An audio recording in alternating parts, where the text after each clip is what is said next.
misión de la CONAM es proteger el capital natural que tiene nuestro país, un país rico en biodiversidad, dentro de los polígonos que sean decretados como áreas naturales protegidas a nivel federal. De lo que se trata es que estos ecosistemas que se encuentran en muy buen estado de conservación se mantengan en esta situación a lo largo del tiempo.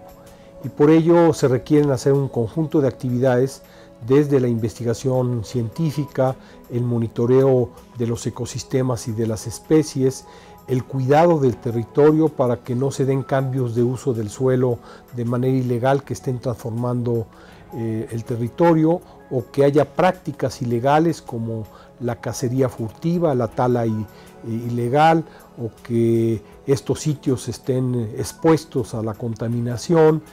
Todo ello en conjunto pues, requiere que estos sitios estén permanentemente vigilados, permanentemente custodiados y orientando, porque son sitios que tienen propietarios de la tierra, ejidatarios, comuneros o pequeños propietarios, en donde las actividades productivas que realicen deben ser compatibles con el interés de conservar la riqueza biológica del sitio.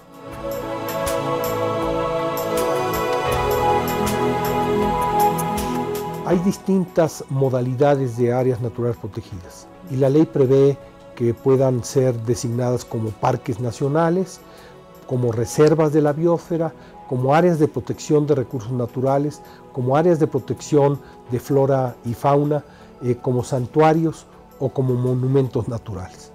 Dependiendo de esta categoría, la propia legislación establece qué sí y qué no se puede hacer. Hay un primer proceso de zonificación que se hace desde el decreto. Generalmente en el decreto identificamos zonas núcleo y zonas de amortiguamiento.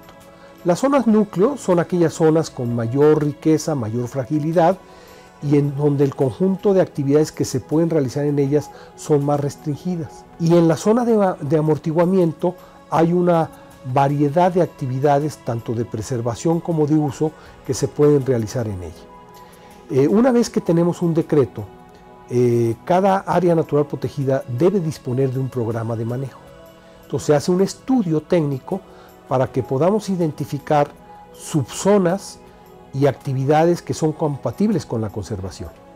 Y entonces ahí podemos decir, bueno, pues aquí hay una zona agrícola, o aquí hay una zona de esparcimiento, o aquí hay una zona de preservación, y con todo ello armamos lo que es un ordenamiento de ese espacio territorial.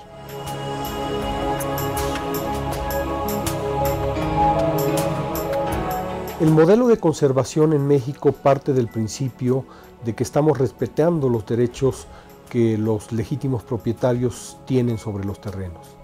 De manera que hacemos la conservación con la gente, para la gente y por la gente.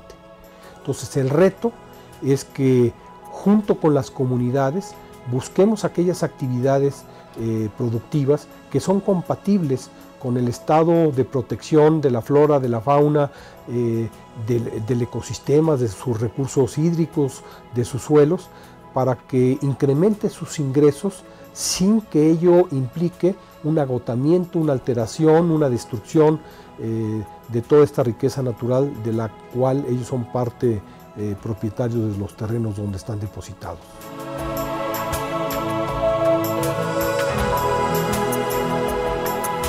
En primer término, tendríamos que afirmar que como instrumento de conservación, como política de conservación, las áreas naturales protegidas en México y en el mundo han demostrado ser aquellos mecanismos legales con los que los países disponen para mejor manejar sus territorios y conservar la biodiversidad.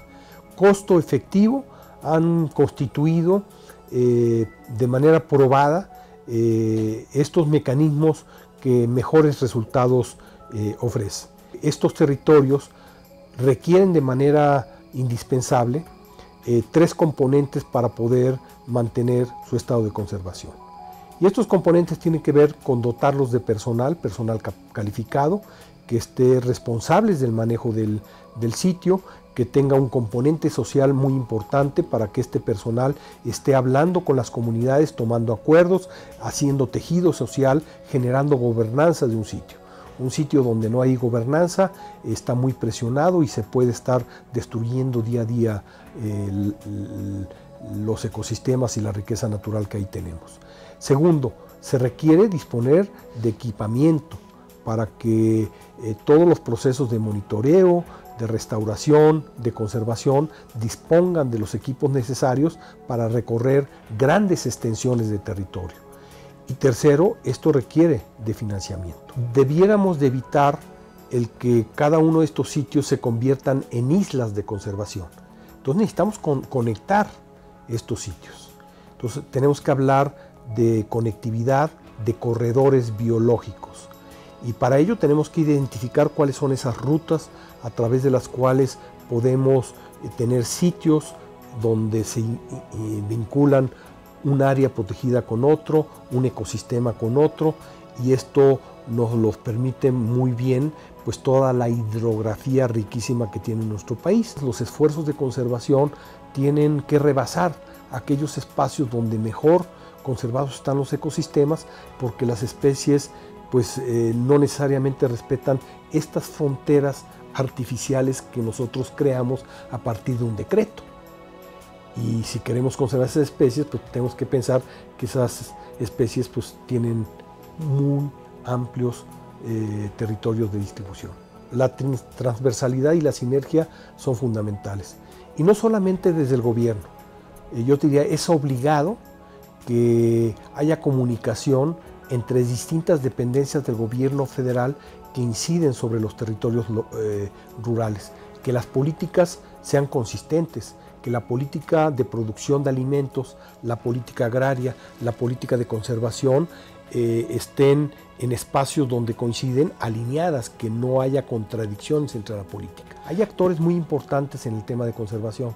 Yo te diría de manera importante y subrayada, la academia, los científicos. No solo los que estudian la naturaleza, también los que estudian al hombre, sus procesos, los antropólogos, los sociólogos, los propios economistas que deben darnos los elementos de valoración económica de los ecosistemas, los abogados que deban de incorporar el tema de la legalidad y del Estado de Derecho en las comunidades que viven dentro de las áreas naturales protegidas para fortalecer y empoderar la organización propia de ejidatarios y comuneros.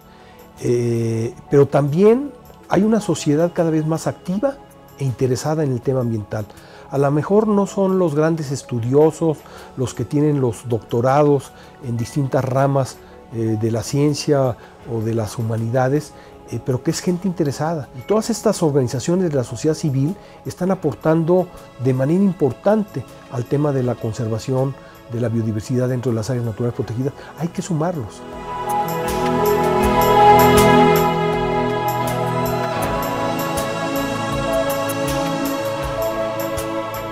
Áreas naturales protegidas, patrimonio biodiverso de nuestro país. Qué bueno que está usted, que sigue con nosotros en esta serie, que la Coordinación de Universidad Abierta y Educación a Distancia, el Programa Universitario de Medio Ambiente de la UNAM, conjuntamente con la Comisión Nacional de Áreas Naturales Protegidas de nuestro país, hemos preparado para usted.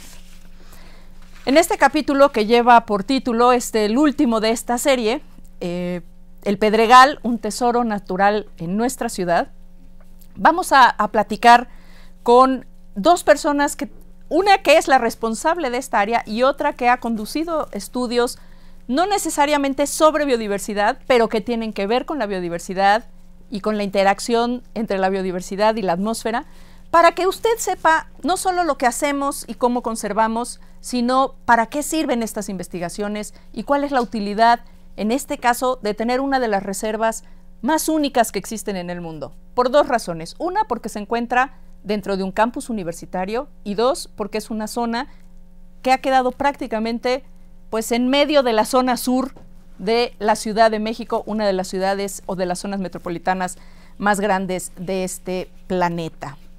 Y entonces, bueno, pues tengo el gusto de presentarle a ustedes a nuestros invitados del día de hoy.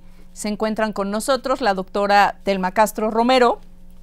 Ella es actualmente la directora del Centro de Ciencias de la Atmósfera de nuestra Casa de Estudios. Ella es doctora en Ciencias Químicas por la UNAM y realizó su estancia postdoctoral en el Laboratorio de Química Atmosférica del MIT con el doctor Mario Molina.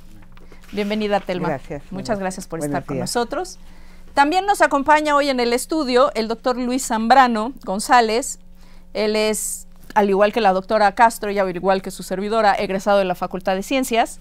Él hizo su doctorado en Ecología en la UNAM y él es actualmente el secretario ejecutivo de la Reserva Ecológica del Pedregal de San Ángel de la UNAM, y él tiene una larga trayectoria profesional en temas de conservación y ecología de comunidades acuáticas, y bueno, pues actualmente hoy tiene a su cargo el cuidado de esta reserva.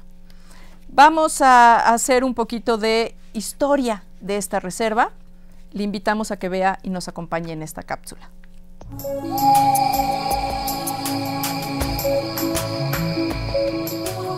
Si consideramos a los institutos de investigación de Ciudad Universitaria como el cerebro de la actividad académica dentro del campus central, sin duda la Reserva Ecológica del Pedregal de San Ángel, REPSA, serían sus pulmones. Producto de la erupción del volcán Xitle, registrada cerca del año 280 de nuestra era, la reserva se ubica al suroeste de la Cuenca de México, enclavada en una extensión de roca volcánica conocida como Pedregal de San Ángel. El derrame de lava del Xitle abarcó 80 kilómetros cuadrados, desde las faldas del Ajusco hasta lo que hoy es la avenida Miguel Ángel de Quevedo. Sobre la roca se instaló un abanico vegetal que va desde el bosque de coníferas en la parte alta, seguido por un bosque de encino y el matorral xerófilo de palo loco, característico del Pedregal de San Ángel. Es ahí donde se ubicó la Ciudad Universitaria al final de la década de los años 40 del siglo pasado. El 11 de septiembre de 1946, el presidente Ávila Camacho expidió el decreto de expropiación de los casi 7 millones de metros cuadrados donde se construiría el campus central de la UNAM. Sin embargo, fue hasta el 3 de octubre de 1983, bajo la rectoría del doctor Octavio Rivero Serrano, que se decidió establecer 124.5 hectáreas del campus universitario como zona ecológica inafectable, gracias al esfuerzo conjunto de académicos, estudiantes y autoridades de la UNAM, y dado el escenario de drástica reducción del Pedregal de San Ángel por el crecimiento urbano de los años 80.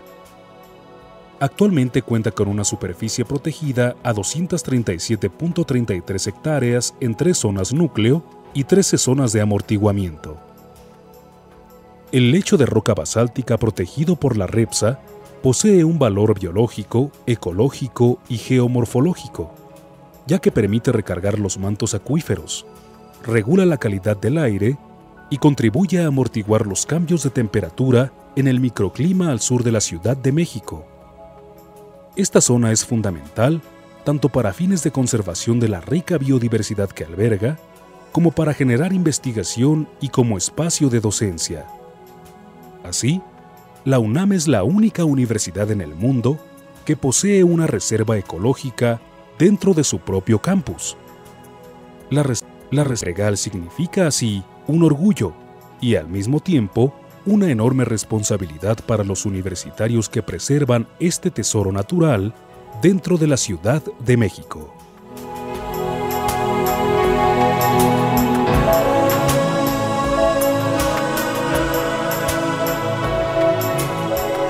Les recuerdo que puede usted comunicarse con nosotros, dejarnos sus mensajes, sus ideas, sugerencias, preguntas sobre este programa, propuestas para nuevos programas. ¿Qué quiere usted saber de lo que hace nuestra universidad en materia de medio ambiente y sustentabilidad?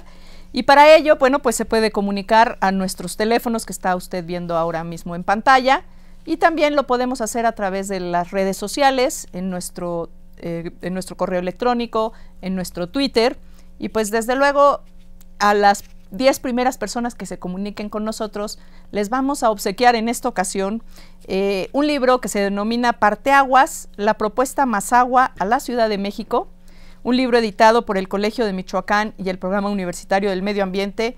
Y bueno, pues está muy interesante, ciertamente, esta idea de seguir extrayendo recursos de otras zonas para abastecer a esta metrópoli, bueno, pues cada día está más cuestionada, y esta es una propuesta desde una comunidad que nos está donando agua a la ciudad. Comuníquese, su opinión nos enriquece, nos es muy importante. Luis, platícanos un poquito de ¿cómo surgió la propuesta de la reserva del Pedregal de San Ángel en la ciudad universitaria? Ok, bueno, tengo que empezar por decir que estamos cumpliendo 30 años en la reserva. Entonces estamos en las 3 décadas. Somos jóvenes. Sí, ya la reserva está cumpliendo 30 años, justo el 3 de octubre del 2013 cumplió 30 años y estamos festejando durante todo este tiempo, durante todo este año con múltiples actividades. ¿Cómo surgió? Bueno, surgió yo creo que con 2 factores que a mí me parecen que solo se pueden dar en una universidad como la nuestra. El primero fue la generación de conocimiento. Había grandes ecólogos que estaban muy interesados en entender cómo funcionaba la reserva.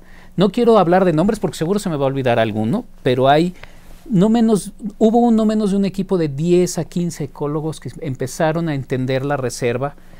Y al mismo tiempo, durante esa época, se empezaron a generar planes de crecimiento en la universidad que involucraban destruir gran parte de la reserva. Entonces, la primera parte fue como generación de conocimiento y entender que la reserva era muy importante para la universidad y para el sur de la ciudad, y a la par, un grupo de activistas, estudiantes que entendían muy bien a estas personas y que decidieron detener una serie de proyectos que en ese momento se estaban tratando de implementar para hacer un gran corredor de edificios sobre la misma reserva. De este conjunto de 2 cosas, de los activistas y de los investigadores, surgió una nueva propuesta que las autoridades universitarias de ese entonces acogieron bastante bien, que fue generemos la reserva. Generemos una reserva porque nos convencieron, las autoridades universitarias fueron convencidas por este grupo de activistas por un lado y de investigadores por el otro, para formar un grupo, un núcleo de área protegida de la universidad.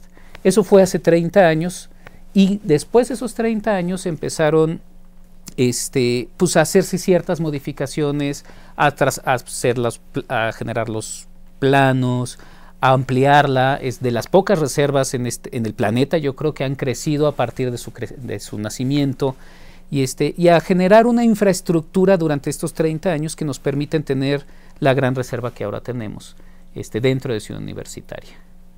¿Cuál es la relevancia particular de esta reserva? ¿Por qué es importante preservar lo que pues para muchos es así como un pedregal, ¿no? Un lote baldío. Un lote baldío lleno de malezas y animales. Pues mira, yo creo que lo primero y animales nocivos como serpientes y ratones y cosas de tarántulas y tlacuaches. Exacto, ¿no?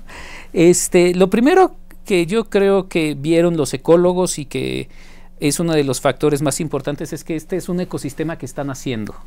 Como vimos en el documental, el Xitle vino, llenó de lava todo esto, y estos son los primeros cientos y miles de años en los que las plantas y los animales están apareciendo y estableciéndose, y entonces estamos viendo el nacimiento de un ecosistema, cosa que no se ve todos los días. Cuando uno ve un bosque, pues es ya un ecosistema maduro, ya un ecosistema viejo relativamente. Entonces tenemos un ecosistema bebé, por decirlo de alguna manera, y eso nos arroja muchísima información en términos ecológicos.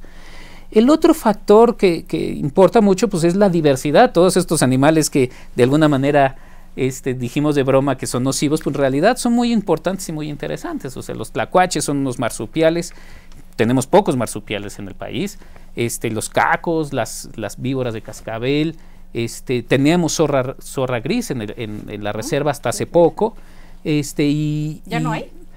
Pues ya no se ha avistado. No la hemos visto. Ahora, recientemente un colega me dijo que hace un año él vio una, pero vamos a generar un proyecto para ver si verdaderamente están ahí metidas, y si no, empezar a generar programas de restauración.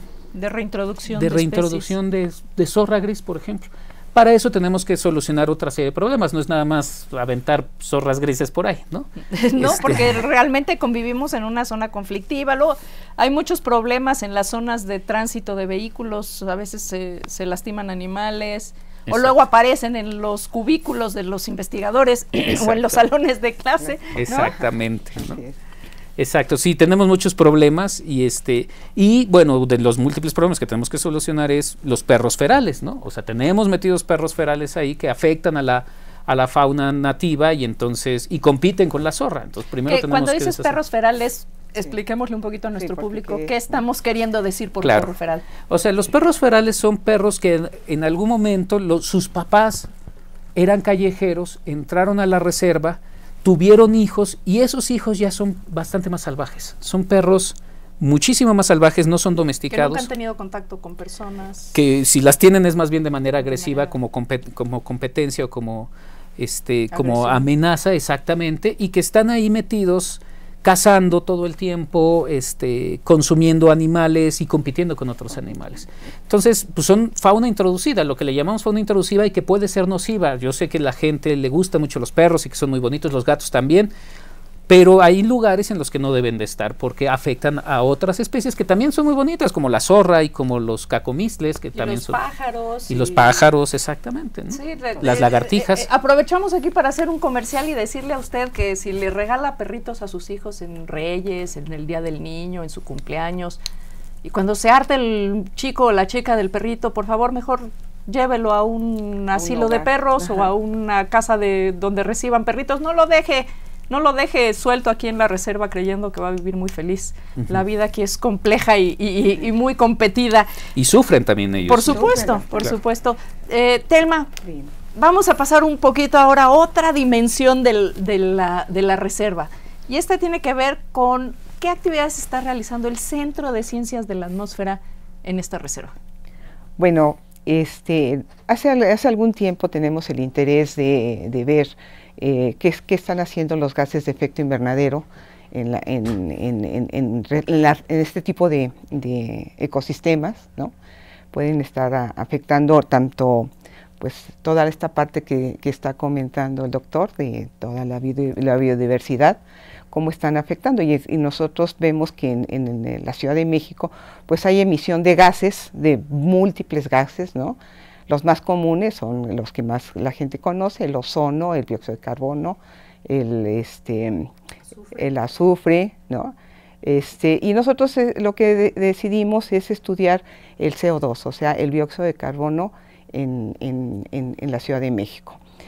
Una de las partes que es importante, no soy bióloga, pero por lo menos cuando estaba en la preparatoria, en la primaria, me enseñaron que las plantas en su proceso de respiración capturan y emiten CO2, ¿no? Entonces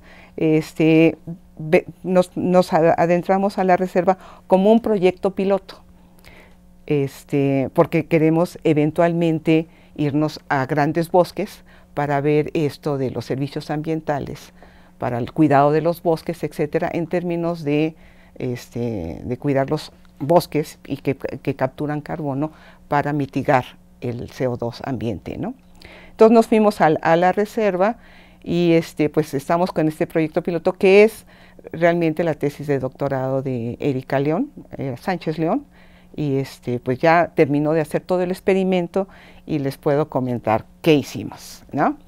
Entonces lo que decidimos es buscar, no podemos hacer el análisis de todas las plantas, pero lo que decidimos fueron 3 plantas endémicas, estudiaron 3 de las plantas endémicas, ¿no? Y además la otra característica era que en su abundancia y además que durante el año se conservaran las hojas, ¿no? Porque si no, pues nuestro experimento está justamente ver el proceso de fotosíntesis en las hojas, ¿no? Cómo hacen su emisión y captura de este gas. Entonces decidimos buscar, ahí sí nos adentramos un poco en todo lo que se ha hecho en la reserva. Se ha hecho cantidad de estudios en la universidad, pero muy enfocados siempre a animales, a fauna, a plantas, a suelos, Y aquí nosotros nos vimos la tarea de cómo está la interacción de esas plantas con la atmósfera de la Ciudad de México y cómo la va a afectar. Entonces, estas 3 plantas fueron el tepozán, que está todo el tiempo casi con flores, con hojitas, ¿no? La oreja de burro, que también es endémica y también está es mucha abundancia, pero esa tiene pues como una, yo creo que ustedes los biólogos deben saber más, que es como tipo hacia cactácea, ¿no? Es una cápsula. Eso, ¿verdad? Que tiene la hoja así como pachoncita. Sí, como gordita, como un, como una orejita de rato. Y luego el otro fue el palo loco, ¿no? Ahí en la cápsula salió que al inicio había bastante también palo loco. Entonces son esas 3 plantas que empezamos a estudiar. Entonces, bueno, trajimos equipo.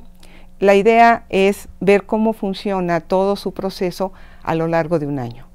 Entonces, muestreamos estas 3 plantas en 3 diferentes horarios, con un equipo. Ahí está viéndose el equipo, ¿sí? Y bueno, esa es una cámara que tiene un sensor en infrarrojo, que lo que hace esa cámara se abre, se mete la hoja y entonces la hoja está durante un tiempo metida ahí sin dañarla porque cambia su propiedad y entonces empieza a hacer su proceso de emisión o captura, ¿no? del gas. Y en esta otra parte que tenemos un gas de referencia, que es CO2, entonces siempre estamos comparando si hay aumento de CO2 en la cámara, de esa cantidad de gas, entonces quiere decir que la plantita en ese momento está emitiendo. Y si hay una captura, entonces, o sea, si hay una disminución, está capturando. Y ese es un sensor que mide la luz fotosintéticamente activa, ¿no? Para poderlo después correlacionar con todo el proceso de fotosíntesis. Ese es un analizador de dióxido de carbono que tenemos ahí en el laboratorio y ese se lleva a campo y ahí es donde estamos midiendo esa parte, ¿no?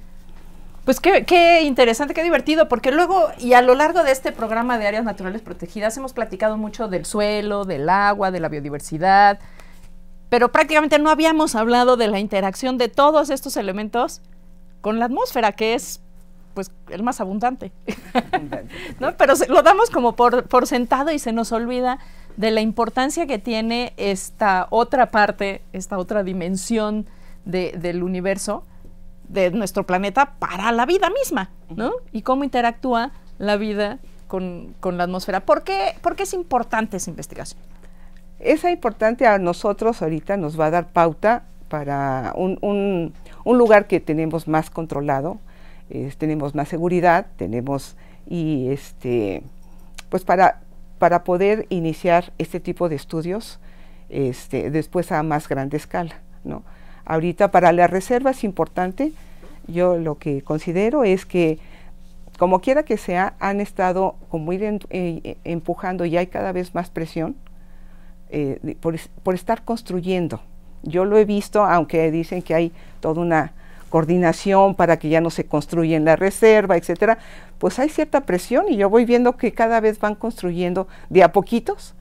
Y entonces no sé qué va a pasar, pero es importante esta interacción que tiene la reserva con la atmósfera, porque va a ser un regulador también muy a su nivel, es pequeño, comparado con los bosques que tenemos alrededor en toda la cuenca, en el Ajusco, Sierra, Chichinautzin, etcétera, pero tenemos este parque, ¿no?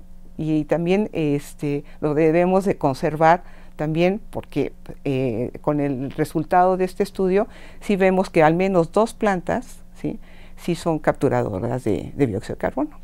Va a ser su pequeña contribución, pero así en pequeñas contribuciones podemos también mitigar todo el problema de los gases de efecto invernadero.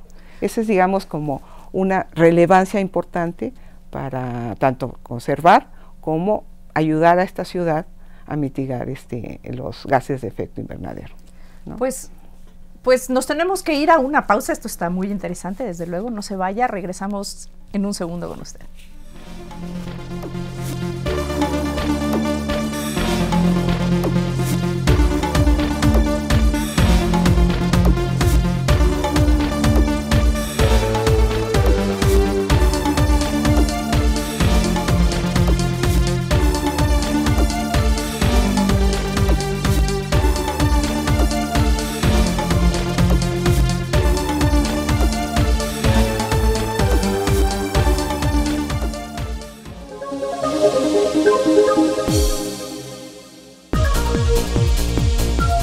Te invitamos a conocer la Biblioteca Stephen A. Bashton, del Centro de Enseñanza de Lenguas Extranjeras ubicado en Ciudad Universitaria. Fue creada en 1979 y su acervo asciende a más de 44,000 volúmenes.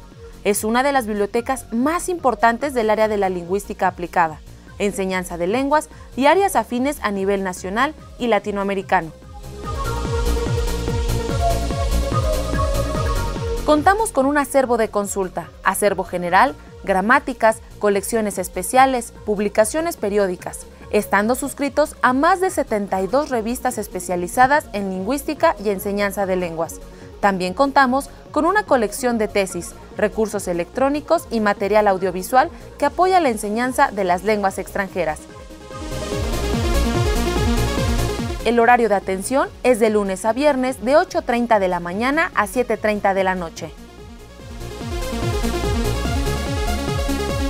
También te invitamos a consultar nuestra página en la dirección electrónica www.cele.unam.mx/biblioteca, donde encontrarán catálogos de los diferentes materiales con los que contamos, así como una serie de recursos electrónicos que van desde bases de datos, libros electrónicos y revistas electrónicas de texto completo.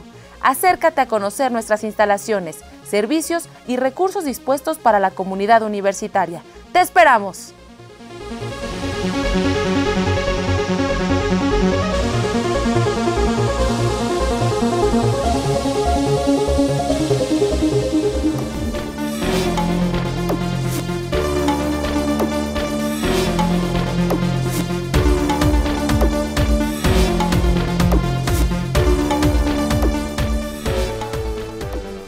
Que sigue con nosotros, le agradecemos que nos acompañe en este nuestro último programa de la serie de áreas naturales Patrimonio Biodiverso de nuestro país.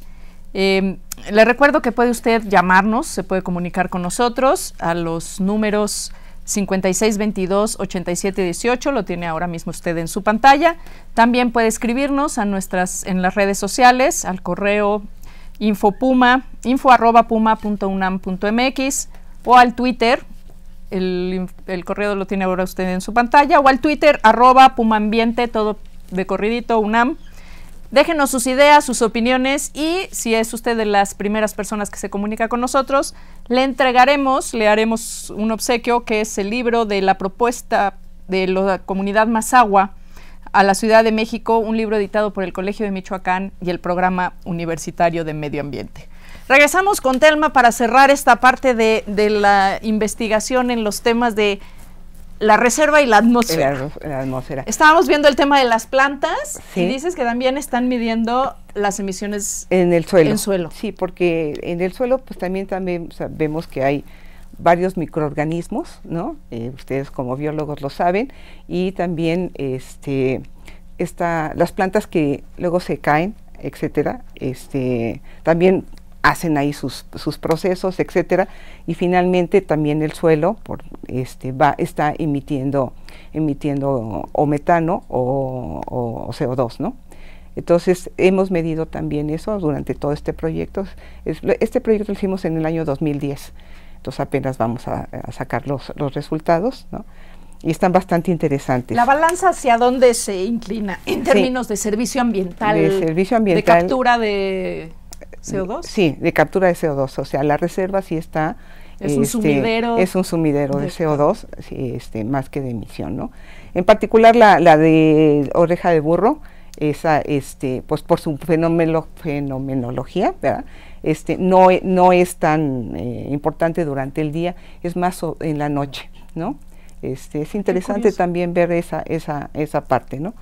Y también pues creo que en la cápsula salieron algunas imágenes de un nuevo equipo que tenemos, los tenemos probando ahora en la plataforma instrumental del Centro de Ciencia de la Atmósfera, que es le llaman eddy covariance, pero mide fundamentalmente todo la emisión que viene desde los grandes bosques, etcétera.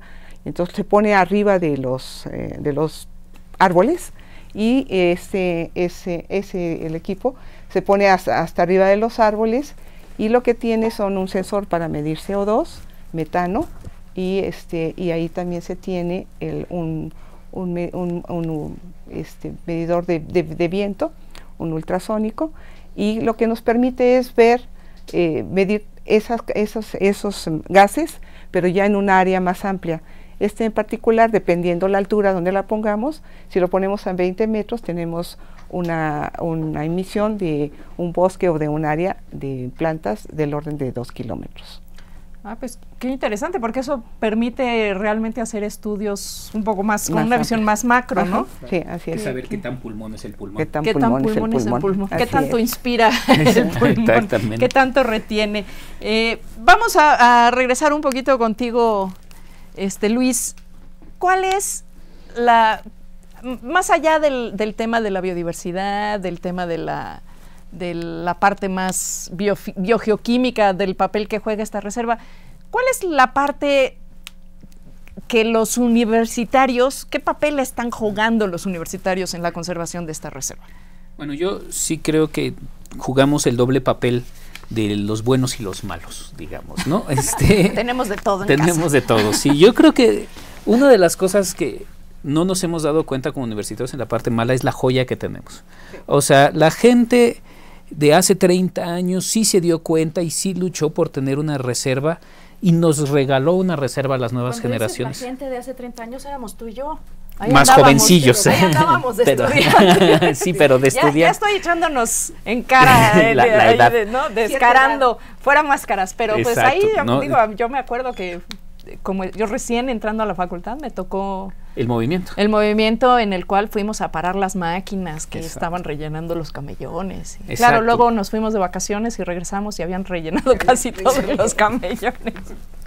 Sí, no, bueno, lo que pasa es que justo estábamos como más jovencillos y los líderes de ese grupo de personas, tanto científicos como activistas, fueron los que nos regalaron esto, ¿no? Y siento que como que hemos perdido un poco el sentido, no los biólogos o no muchos biólogos o no muchos investigadores, pero sí la universidad se ha como que ha volteado hacia otro lado, o sea, ya lo dio por garantizado, digamos, la reserva. Y eso ha hecho un poquito lo que decía Telma hace ratito, de que de repente le queremos estar gane y gane, y eso es una de las cosas, una parte de mi trabajo es estar como deteniendo ese, no me quites un pedazo de reserva porque la reserva es muy importante. Eso es como la reserva ha crecido, ¿no? Comentabas reserva, hace un... Claro, a lo largo de los años ha crecido, y eso es mucho gracias a todavía este grupo de personas que ha estado insistiendo, ¿no? El problema es que yo creo que lo que nos ha faltado es que la universidad como tal, o sea, que el estudiante de contaduría, el estudiante de derecho, entiendan qué es la reserva, y nos hace falta un poquito eso. Que todos los estudiantes y todos los académicos de esta universidad sepamos que la reserva es parte de nosotros y nosotros parte de la reserva, porque es una joya muy importante para la universidad. Sí, yo creo que, tienes toda la razón, pero incluso yo iría un poquito más allá, y después de la próxima cápsula que vamos a ver un poquito más sobre la reserva, creo que no solo debemos limitarnos a atender a la población que viene a la ciudad universitaria.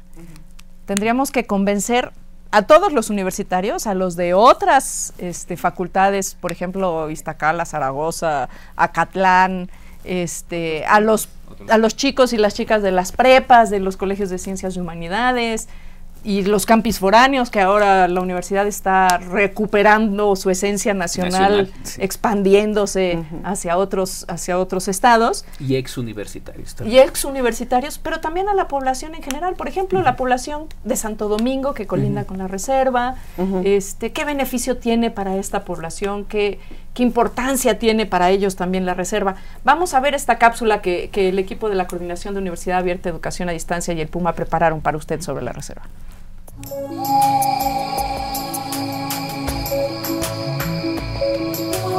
El espacio que resguarda la Reserva Ecológica del Pedregal de San Ángel, REPSA, alberga una alta diversidad de formas de vida. Su ecosistema principal, el matorral xerófilo de Palo Loco, al estar ubicado dentro del Pedregal, cuenta con suelos poco profundos y rocosos, por lo que la mayor parte de la lluvia se drena al subsuelo. Esto significa que su vegetación debe adaptarse a condiciones de aridez durante la mayor parte del año. En el Pedregal se observan 2 temporadas de floración bien definidas, la seca de noviembre a mayo y la de lluvias de junio a octubre. Durante esta última, la mayoría de las plantas tienen frutos. En este ecosistema se encuentran al menos 20 variedades de orquídeas, tanto terrestres como epífitas, también llamadas plantas aéreas, por lo que el Pedregal es un refugio muy importante para este tipo de plantas en el Distrito Federal. También se registran especies endémicas y en peligro de extinción, como la mamilaria, Mamilaria sanangelensis, y la orquídea Bletia urbana. Otros organismos presentes en la reserva son hongos lignícolas, que crecen sobre madera, y humícolas, que crecen entre la hojarasca. De las más de 300 especies de plantas registradas, destacan el palo loco, las suculentas del género Echeveria, como la llamada oreja de burro, cactáceas, teposanes, tabaquillos, copales y flor de peña, además de herbáceas. La diversidad faunística también es notable. Hay 37 especies de mamíferos, entre los que destacan 16 de murciélagos y 16 de roedores. Incluso pueden encontrarse zorrillos, conejos, cacomixtles, tlacuaches y la zorra gris. Además existen 106 especies de aves que representan aproximadamente la mitad de las que sobrevuelan la Cuenca de México. De ellas, 4 son endémicas de nuestro país. Entre estas tenemos colibríes, carpinteros, semilleros, calandrias y mosqueros. En lo que respecta a anfibios asociados a los cuerpos de agua subterráneos y superficiales, se registran 3 especies, una de salamandras y 2 de ranas, una de las cuales es endémica. En los reptiles se han observado 3 especies de lagartijas y 6 de culebras, así como víbora de cascabel. Por los insectos se han registrado chapulines, abejas, escarabajos, arañas y más de 50 especies de mariposas. Desafortunadamente, el 90% de este ecosistema se ha perdido por la urbanización. El 10% restante se encuentra en el territorio comprendido dentro de la REPSA. De ahí la importancia de este espacio, uno de los últimos reductos naturales de la Ciudad de México.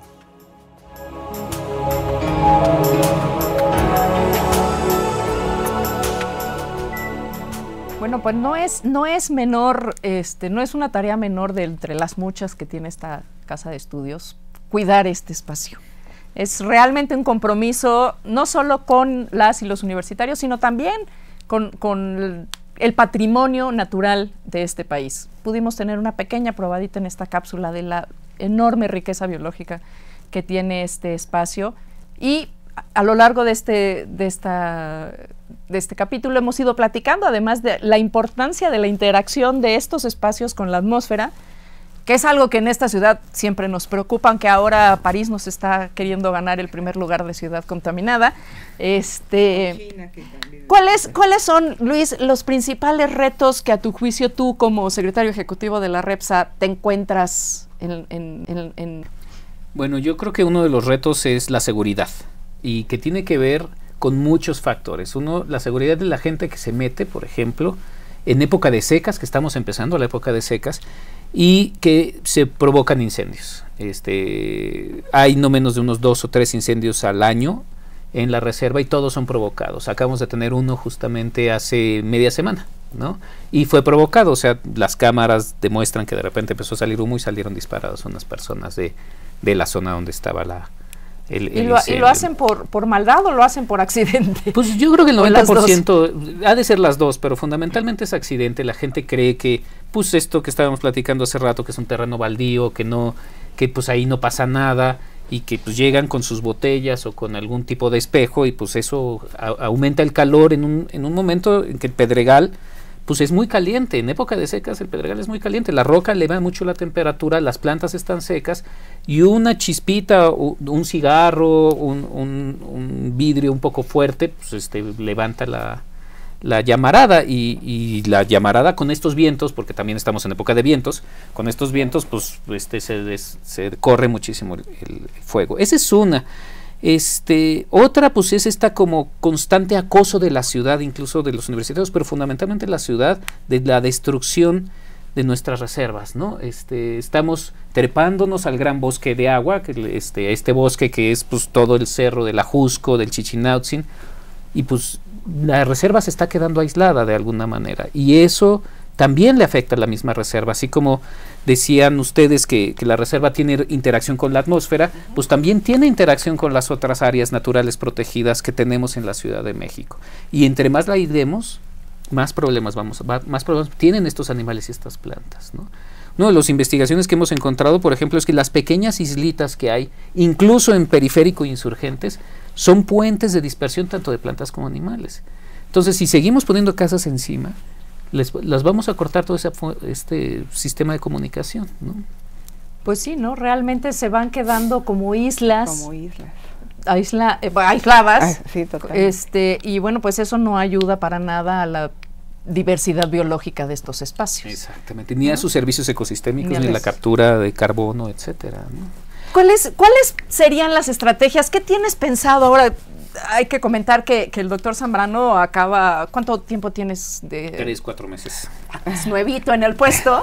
¿Qué ideas tienes para incorporar a los universitarios y a la comunidad, a las comunidades que nos rodean, que rodean a esta casa de estudios aquí en el sur en su campus del sur de la ciudad? Bueno, lo primero es yo creo que promover la reserva. O sea, mucha gente no sabe que la reserva existe incluso dentro de Ciudad Universitaria, y vamos a promoverla con un programa agresivo de información, ¿no? Y te agradezco mucho que el Puma haya pensado justamente en un programa para la reserva, porque esto es lo que nos empieza a ayudar bastante, este programa que se pueda ver fuera de Ciudad Universitaria, para que los capitalinos sepamos que esta reserva es importante. Entonces, una es pues un programa de difusión de la reserva.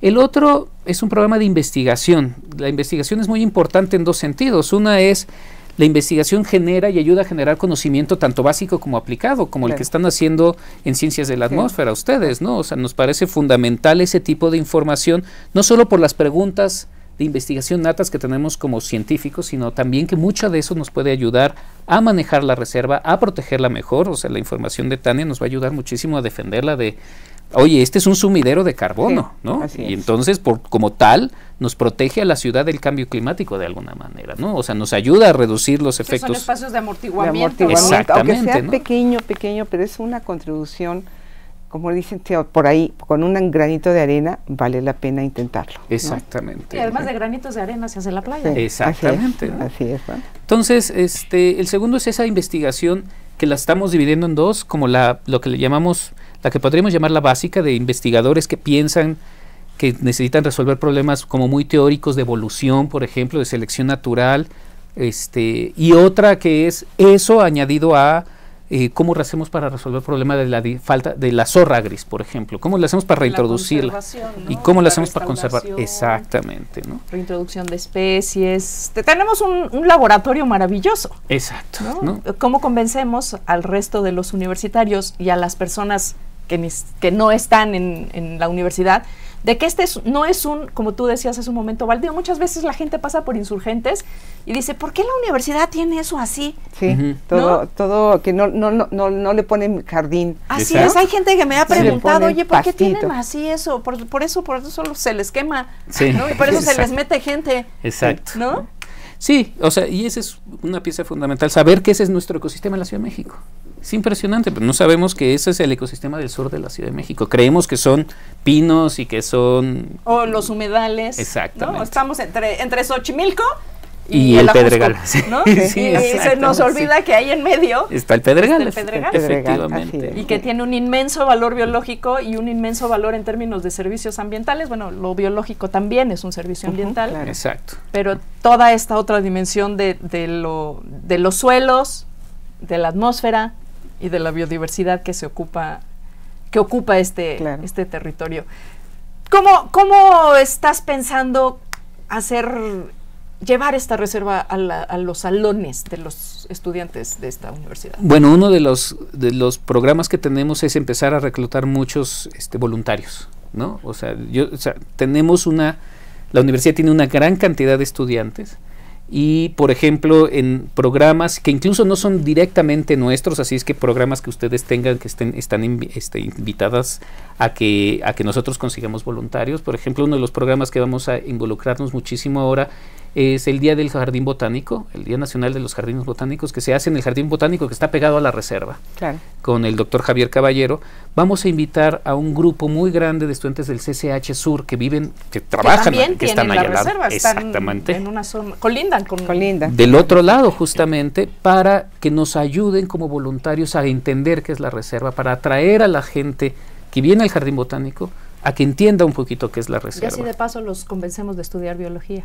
Pues, para llenar los salones de la facultad.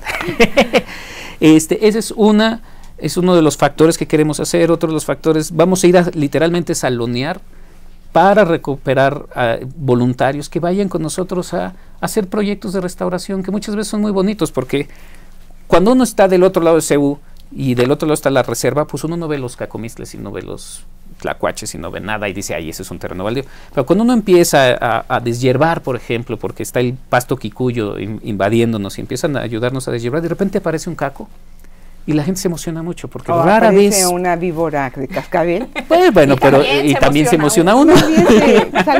Se espanta la víbora, ¿eh? Sí, las víboras se espantan. Son más listas que nosotros. Exacto. Nos no tienen atacan. Miedo. Sí. No atacan a menos de que uno las esté enchinchando, claro, ¿no? Claro. Entonces no es peligroso en ese sentido. O sea, hay que estar al pendiente, pero no es nada peligroso. Y es cuando la gente se empieza a enamorar de la reserva. En realidad uno de los peligros de la reserva es caminarlo sin saber. Exacto.